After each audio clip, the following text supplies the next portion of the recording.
Sekian. Oke, selamat pagi semuanya. Perkenalkan kami dari kelompok 1. Di sini kami akan memperkenalkan produk kami yang bernama Sistra. Halo. Oke, sebelum lanjut ke bisnis model kanvas, saya ingin menjelaskan sedikit latar belakang. Jadi apa sih yang melatar belakang dari produk kami ini? Ada dua masalah utama. Yang pertama itu penggunaan limbah plastik sekali pakai, terutama sedotan yang sangat sulit untuk didaur ulang. Yang kedua, kami ingin mengoptimalkan pemanfaatan rumput laut yang ada di Indonesia, khususnya yang ada di Lombok. Sehingga melihat potensi dan masalah tadi, kami menciptakan produk yang bernama Sistra yang bisa dimakan dan terbuat dari kerajinan rumput laut.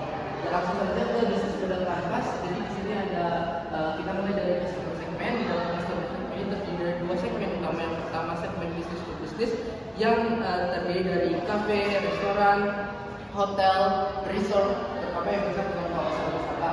Yang kedua ada segmen bisnis to consumer, yaitu consumer eco-friendly baik secara online maupun offline.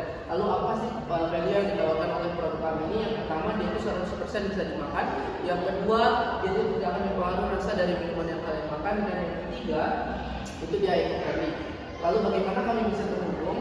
Kami bisa terhubung dengan para pelanggan kami melalui marketplace seperti Tokopedia, Shopee, dan lain-lain. Lalu melalui konten sosial media yang ada di Instagram dan TikTok. Lalu selanjutnya bagaimana sih supaya pelanggan itu tahu produk kami ini ada?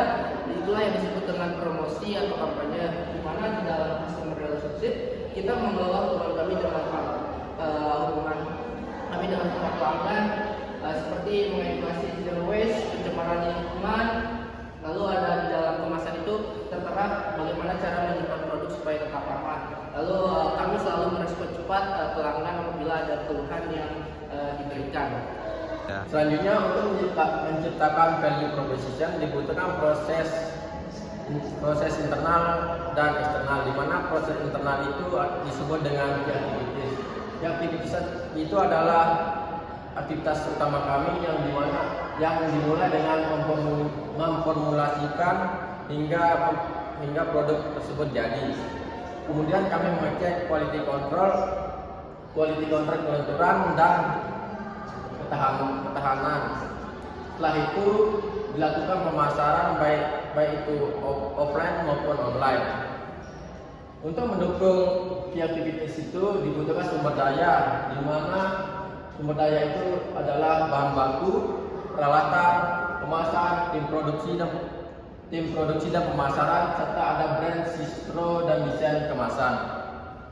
Selanjutnya ada hal yang tidak bisa dilakukan internal perusahaan, yaitu eksternal perusahaan yang disebut dengan key partners seperti supplier petani rumput laut lokal, supplier karagenan, supplier gliserol, dan produsen kemasan compostable, hingga mitra bisnis to bisnis seperti kafe, restoran, dan hotel.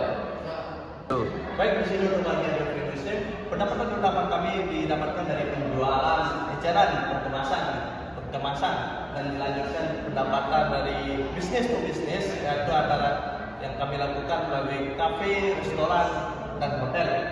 Ada penjualan melalui e-commerce seperti Shopee dan Tokopedia, dan penjualan melalui kontrak pasukan rutin, di mana hotel dan kafe akan melakukan pemesanan setiap bulannya.